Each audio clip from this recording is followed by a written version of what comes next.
Before we jump into the latest Falcons news and rumors, if you are ready for real Falcons football, and I mean real Falcons football, with all 22 starters back on the turf at Mercedes-Benz, type me down in the comments section below. I can't give it a guarantee, but if we get enough me's in there, it adds up to like 3 extra touchdowns against the Saints. So there's your incentive.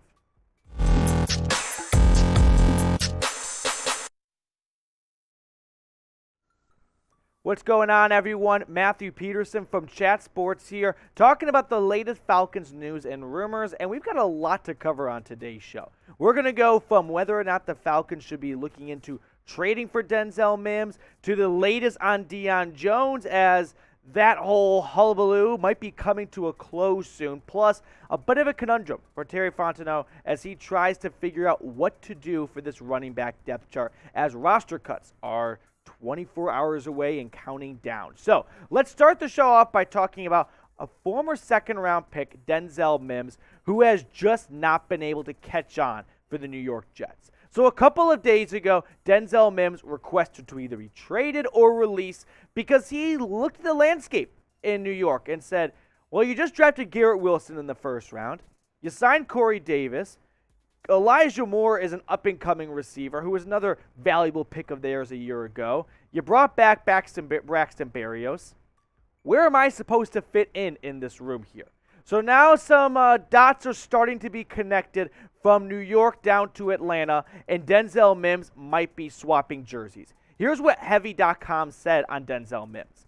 The Atlanta Falcons have fully embraced a rebuild, and dropping another young weapon such as Mims alongside cornerstones Kyle Pitts and Drake London could serve as a foundation for that offense's future.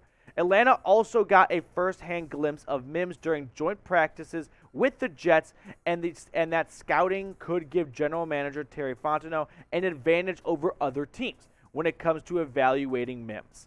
I agree. I think this would be a smart move for the Atlanta Falcons to make.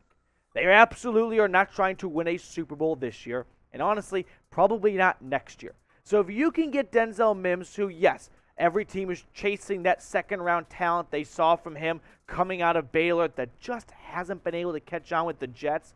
But if you can find that and you can capture that for your squad, I think it's worth whatever pick the Jets are probably asking for to a degree, right?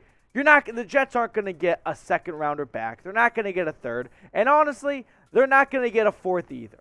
A fifth for Denzel Mims, a sixth or seventh. The Falcons have already made one trade this offseason for a wide receiver. Why not another one, right? The Falcons need depth there. Arthur Smith does not want to get fired after year 2.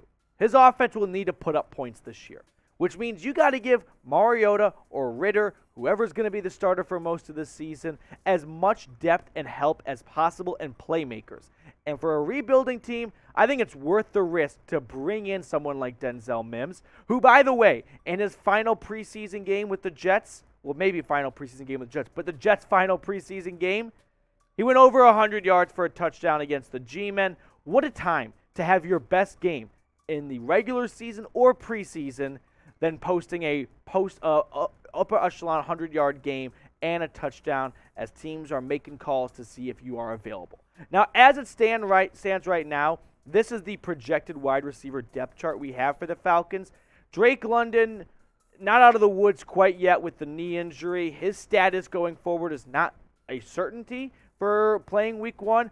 Brian Edwards was that trade they made with the Raiders, and then you've got a couple other guys that I think are not quite there in terms of boosting the overall talent for this wide receiver room and making life as easy as possible, or as easy it could be, for Mariota this year. But let me know what you guys think here. Should the Falcons make a trade for Denzel Mims? You guys can be Terry Fontenot. You can be the GM here. T for trade or P for pass.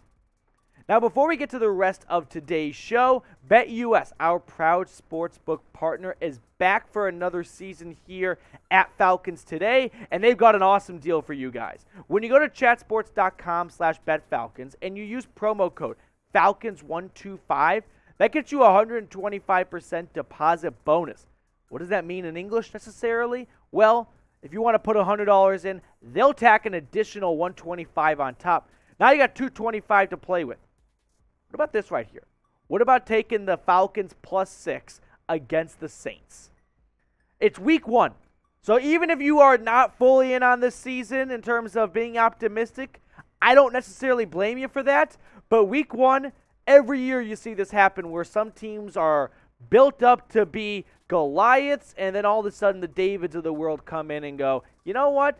Don't count out us just yet. So make your bets over at chatsports.com/betfalcons with promo code Falcons125.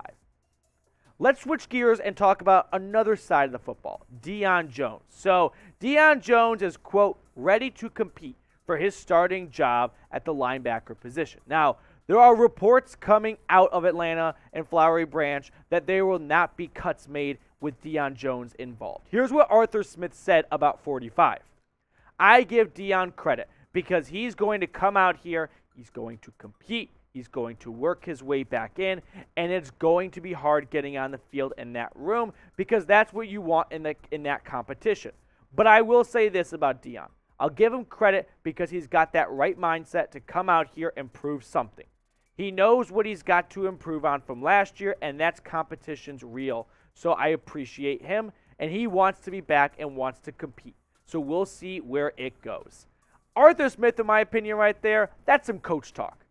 What kind of head coach is going to stand up there and go, you know what, we're going to give the starting job to the player who has not been involved in any sort of off-season training camp or preseason workouts? No, he's going to stand by the guys that have been playing so far, but quickly that will change when the regular season rolls around. And Arthur Smith goes, you know what, this is not a time to make a stance or make a point or anything for my young guys like Troy Andersen. I got to get the best players on the field. And Deion Jones over the last 4 seasons has been one of the better linebackers in football. Is he worth this monstrous contract? Probably not with the way football is being played this day and age.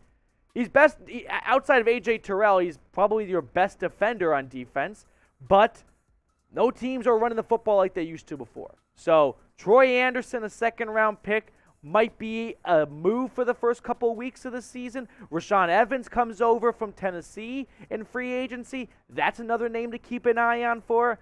Ultimately, even if Deion Jones, who's coming off shoulder surgery and has been on the PUP list, even if he ain't going to play week 1, I am a full believer he'll probably be playing or starting the last week of the season after some weeks go by here.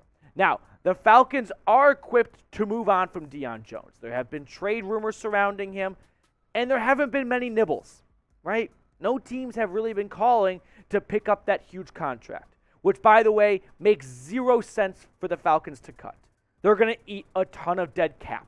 That's not something they're interested in doing, especially after trading away Matt Ryan, which also entailed a lot of dead cap hit. So if a move's going to be made, it's going to be a trade. I would bet all my money in BetUS against Deion Jones being cut here. But the big question is, will Deion Jones start week 1?